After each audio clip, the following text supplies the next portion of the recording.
Welcome back to Face the Nation. With control of Congress up for grabs next Tuesday, we want to take a look at where things stand in some key Senate races. Here with us is CBS News Elections and Surveys Director Anthony Salvanto, and he has some new battleground tracker numbers on hand. Anthony, welcome.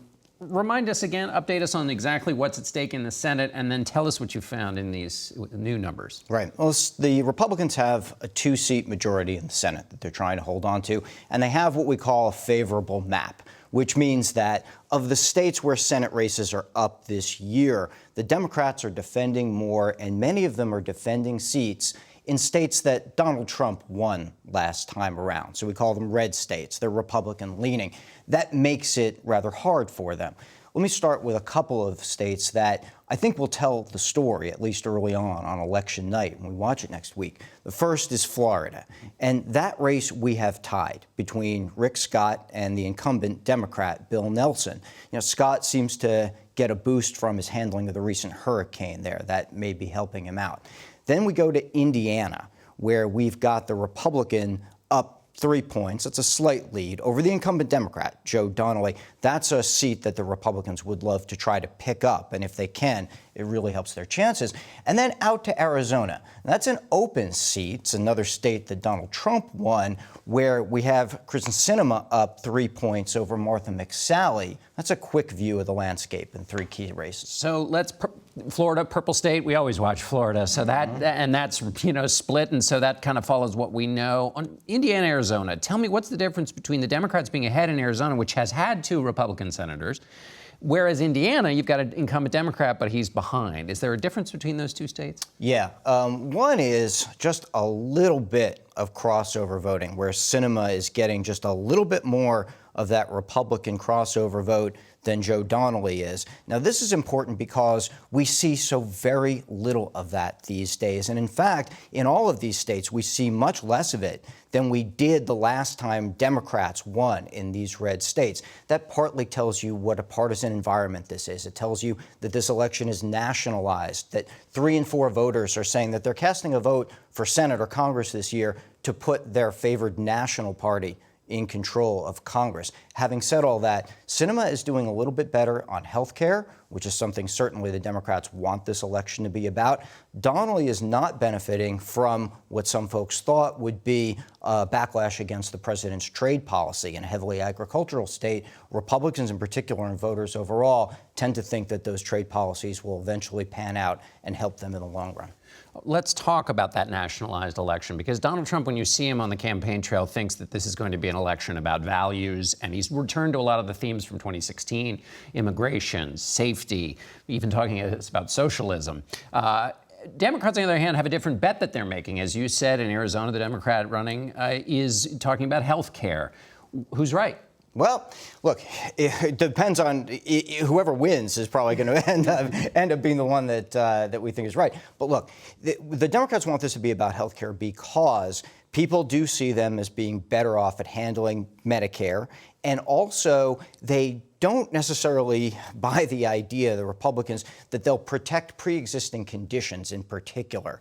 The Republicans aren't polling well on doing that. The Democrats are polling better on that. And that's something that people want. So it's no accident the Democrats are running on that. As far as larger values is concerned, I think that you've got a situation where in this very nationalized election, the president becomes a large factor. And we see a big split between people who say the economy is good but don't like the direction of the country. And in a lot of these states, the percent of people who say that the president is going to be a factor in their vote is far higher than we've seen in recent midterms. And that could be an enormous factor there as part of nationalizing all of this. We talk about tribalism, which has become a kind of a jargon word. How do you see it in the polls playing out in terms of what's different than what we've seen in the past? Yeah, after a week like this, so much talk about anger, so much talk, as you say, about tribalism. It's something we pollsters try to wrestle with and try to capture. One way we do it is we've asked people, well, the other side, are they people who disagree with you about policy, or are they fundamentally different kinds of people? And we're seeing a majority of partisans here saying the second of those, that they think they're fundamentally different kinds of people. That's hard to negotiate. It becomes personal. It's hard to adjudicate that. The other thing is we look at the groups that people feel like are represented by the parties. We see the Republicans saying the Democrats care more about the interests of immigrants than longer-term citizens. We see the Democrats saying they think the Republicans care more about the wealthy than working people. It comes down to those group politics, and again, it becomes a very personal cast to the whole election. And it's not just different kinds of people, but bad people, right? They have a very negative personal feeling about people in the other party. It's what we often call negative partisanship. It's not just the idea that your party is right, and maybe it even isn't, but you sure do think the other side is wrong. All right, Anthony Salvanto, thanks so much. And we'll be right back with our panel.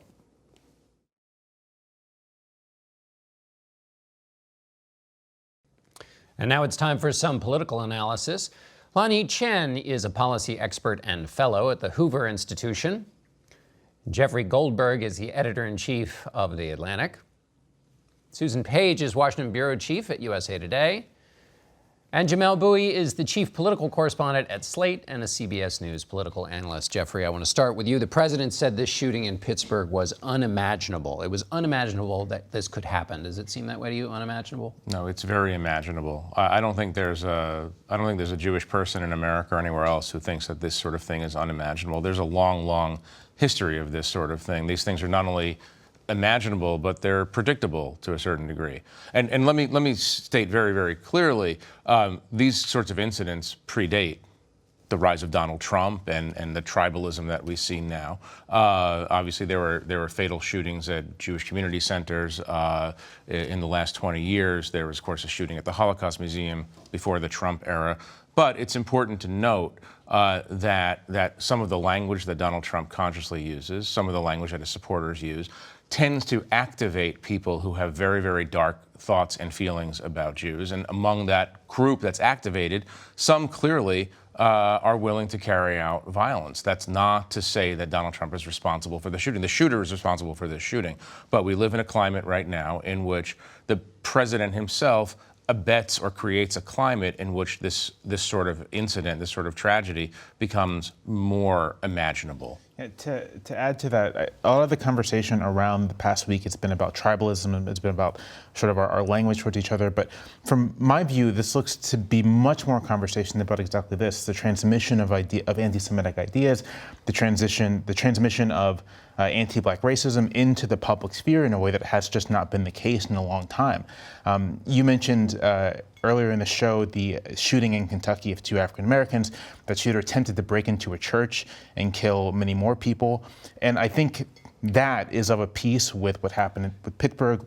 That's of a piece with the attempted bombings. That above and beyond heated rhetoric, there is a rhetoric of racial threat, a rhetoric of anti-Semitic language that is coming into our politics, and by definition, it's going to create conditions for violence. People are going to act on it. Dylan Roof in South Carolina could have just as easily shot up a synagogue, and this guy in Pittsburgh could have just as easily shot up a Black church. The material on the internet is all there for them to become activated. And Lonnie, it feels like if that material is all out there and it's swirling, it's swarming and boiling, and then the politicians, is it that they lack the ability, or that they're just the wrong people to talk about these kinds of issues in the culture in the first place? I think they're the wrong people, but I also think they have to realize that they've been put into a position that requires them to accept additional responsibility, and chief among them is the president. The president sits in a unique position. He is the only person with a national constituency, and he's the only person with a megaphone that truly reaches all Americans. Now, this is obviously not to place blame for these events on the president, but it is to say that politicians need to start taking this more seriously, that they are public officials whom people will look to as moral leaders as well. I know we often say we don't elect politicians to be moral leaders. Well, maybe we should take that a little more seriously. Maybe they should take that role a little more seriously. But of course, we do elect politicians to be moral leaders. And in particular, we elect presidents to step up at times of great national trauma to bring us together. That is one of the things that presidents are in a unique position to do, and that this president has declined to do by and large. And I think it's no surprise that we've had 3 terrible incidents in a 72-hour period where hate is backed up by violence as we move toward a midterm election, where both sides see the consequences of the election as kind of fundamental to the future of our country. And that kind of superheated rhetoric, I think, started with President Trump didn't begin it, but he has certainly increased it. You don't really notice the importance of the role a president plays in creating a tone, a positive tone in America, until you have the absence of a president who creates a positive tone. And yes, Donald Trump has been trying. He's been reading statements about anti-Semitism that seem appropriate. But as we see in his rallies, he quickly veers from those statements and goes right back to division. So it really is remarkable to me to see how quickly he pivots away from the message he understands or someone has told him he should be delivering back to division. And to make just a more direct connection, especially off of Susan's point, the shooter in Pittsburgh expressly said that the thing that he was angry about were the migrants heading toward the American border. A situation that has been demagogued by the president, that has been hyped up and demagogued by right-wing media, that is being talked about in these like existential terms. That this is going to destroy America if these people get here. And while, of course, the president isn't responsible, et cetera, it's also the case that this guy was clearly imbibing that rhetoric. He clearly was. That was radicalizing him, and I think we should recognize the ways in which that kind of demagoguery radicalizes people. This started on Inauguration Day, American Carnage. It's the apocalyptic language that is deployed on policy issues that creates this feeling of hysteria and darkness. I do think that you've seen this now on both sides in terms of the policy issues being radicalized. You see it when Democrats argue Republicans want to destroy your health or destroy your health care. You see it when Republicans use immigration to get people all lathered up. And there's a radicalization of issues. We're not talking about the policy solution anymore. We're talking about what the personal implications might be in ways that are apocalyptic or that suggest that the other side is somehow responsible for your personal demise. And I think that's the challenge that we're facing. Well, and that's right. And separate and apart from the president, if a Democrat wants to sell the idea that Republicans don't really care about pre-existing conditions, they're not going to say, well, their market-based approach to health care is inconsistent with this promise. They're going to say they're heartless and don't let them get in control because they don't care about you. This is just the way the system of politics works. Well, and of course it leaves no middle ground. Right. How do you make a compromise between someone who wants to kill your elderly parents by taking away their health care and someone who cares more about immigrants than they care about American citizens? It's one of the factors that make it so difficult to do anything afterwards. And you mentioned that the 2 senators you have this remarkable example of bipartisan by co-hosting a prayer group. I think that's great. I'm glad they're co-hosting a prayer group, but think of how small our politics are that they're not coming to a reasonable agreement on immigration that could help de-escalate that issue or on some other big issue that we expect Congress to deal with. And also, Jamelle, it feels like the primary steps, the beginning steps of reconciliation require some introspection. Right. But if you're a Democrat, and I bet Chris Coons' Twitter feed is full of anger at him for saying, our own side has these issues that we shouldn't be shouting down Mitch McConnell, and Maxine Waters shouldn't be doing what she's doing, because the immediate response from a Democrat is, how dare you, look at what the president's doing. If that cycle continues, nobody's getting anywhere. I think that's right. I have to say I'm a little sympathetic to the hypothetical responders to Chris Coons, because I think it's important. I think distinctions are really important. I think there's a qualitative difference, and especially in a society that it has a history of racialized violence, and society that is riven by racial division. I think there's a qualitative difference between sort of getting angry and apocalyptic about policy issues and getting angry and apocalyptic about identity issues. About these immigrants are going to fundamentally change American identity resonates a specific way in a country whose history is saturated with racialized violence, is saturated with the rhetoric of that sort that led to really awful atrocities. And so although I'm a calm person by disposition, I would like to see more calm political rhetoric. I think it's important that we don't conflate these two different kinds of incivility. One of them is unfortunate, makes compromise difficult. One of them is an existential issue for people, for living people in this society. There is a common thread here, and you've written about this, restraint. That democracies can only function if people don't say everything that's on their minds. And what we have now is people saying whatever comes to mind in order to achieve a short-term political gain. Either picking up on that restraint point, because James Q. Wilson used to talk about this all the time in the old days, and so either is there a policy way to get restraint in the culture that seems hard, or with this question of domestic terrorism in America, is there anything, Senator Langsford said we're not going to listen into each other. So is there a policy response to this escalation in domestic terrorism? Well, I think there's an institutional response and there's a policy response. The institutional response suggests that the reason why we have the situation we have now is because the traditional balance between the executive and the legislative branches, for example, the fact that Congress doesn't really do its job anymore, I think that has something to do with it, because in the traditional way to handle this would be you'd have a strong Congress that would check an overactive executive. That's sort of the way the founders wanted it. That's what you would have. From a policy perspective, it seems to me that law enforcement needs to have the appropriate tools in order to monitor these kinds of things. That having been said, there's a very fine line between an overactive law enforcement function and the need for us to be looking at things people are saying online, the kinds of rhetoric they're using, the kinds of dialogue they're using.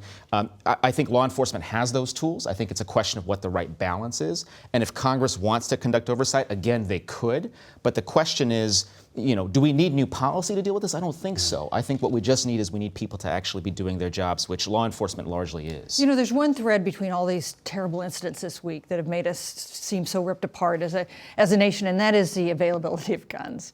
And I don't think any of us think that gun laws are going to go anywhere with this Congress. But if Americans really wanted a change in gun laws, if they thought it was wrong that this deranged man in Pittsburgh had an assault rifle, they could elect different leaders. They could make it a higher priority, people who feel that way. And I actually think that is a possible response.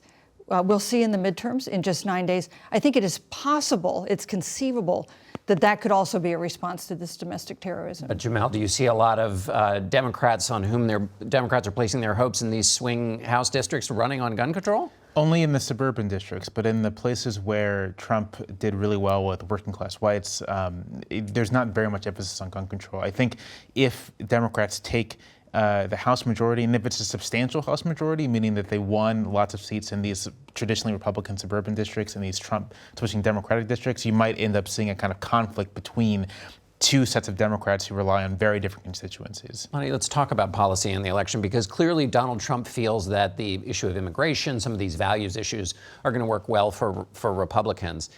Why aren't they running on the big tax cut they passed?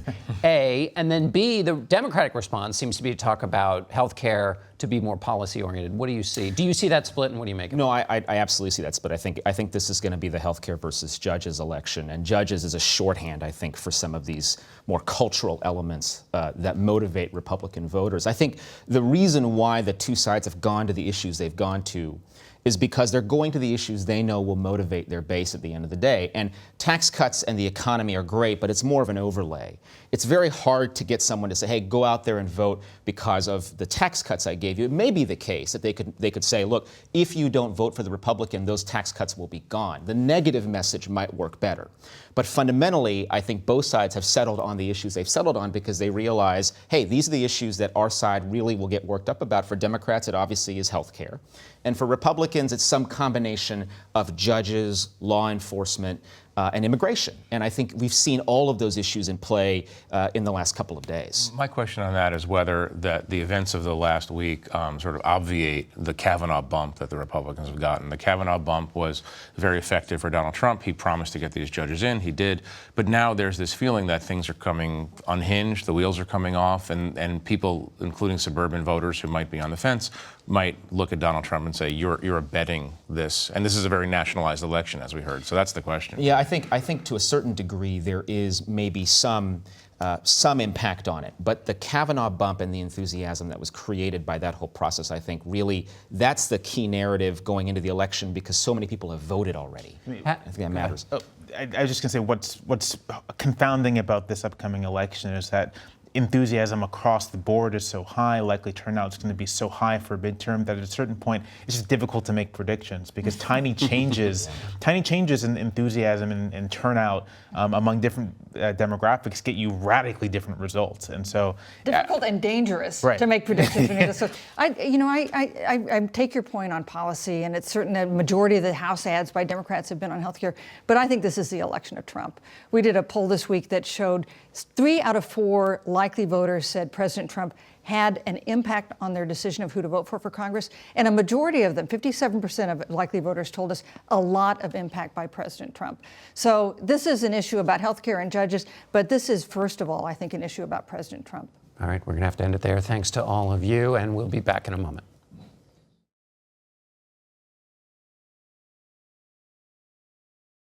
The recent murder of journalist Jamelle Khashoggi by agents of the Saudi Arabian government has called into question the U.S. strategy of using the Saudi kingdom as a wedge against Iran.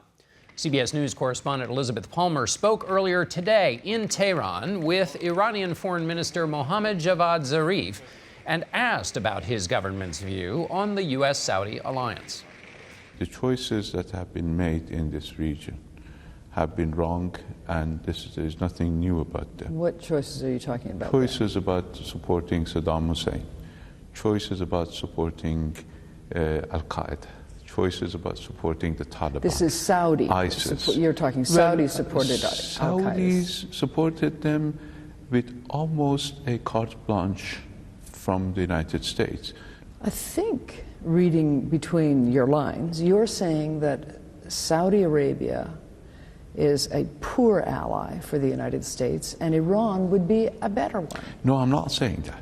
I'm saying that the United States choices in the Middle East are wrong, and these wrong choices lead to the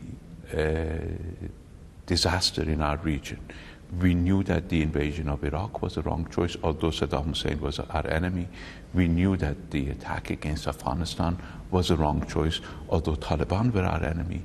We know that the invasion and attack, bombardment of Yemen are wrong choices. But the United States is continuously and persistently on the wrong side, be it in Yemen, be it imprisoning a prime minister of another country, be it the recent incident in So you're basically saying the U.S. support of Saudi, Istanbul, and in particular Mohammed bin Salman, has emboldened the Saudis to do things that you consider beyond the pale, like imprisoning Lebanon's prime minister, like allegedly ordering the murder of a journalist.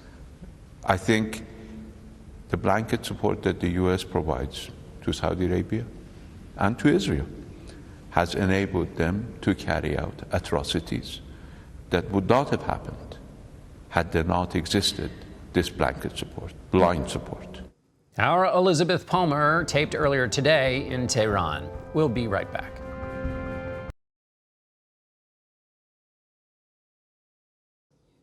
That's it for us today. As we leave you, we want to remember those who were killed at the Tree of Life Synagogue yesterday.